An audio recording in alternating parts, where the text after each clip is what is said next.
Welcome to the Institute's virtual exam tutorial. The purpose of this video is to get you familiar with the Institute's virtual exam and the features available during your virtual exam.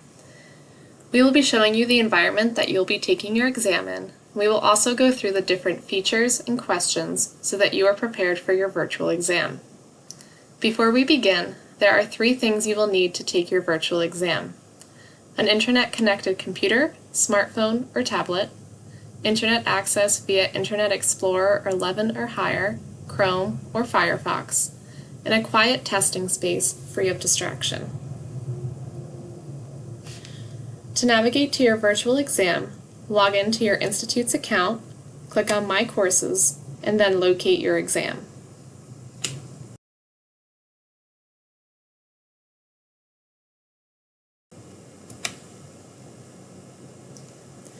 After you open your exam and you are ready to start, click Take Exam and then Begin Attempt.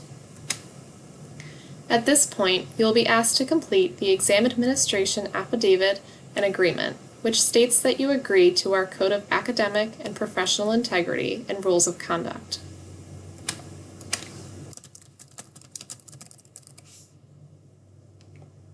After filling out the form, click on Start Attempt.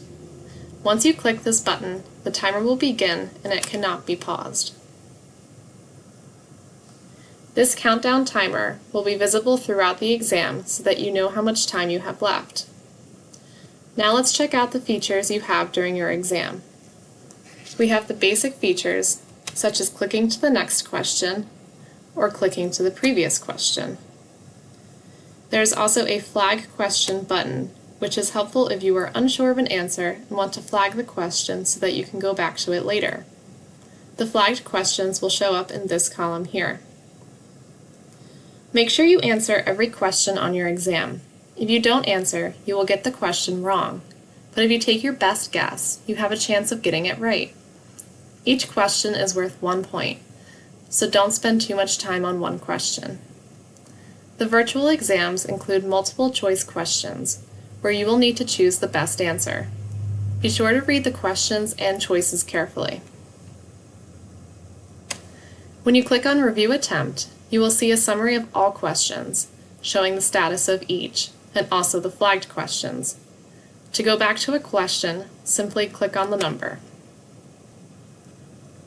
When you are ready to submit your exam for grading, click on Review Attempt, and then scroll down and click on Submit Attempt.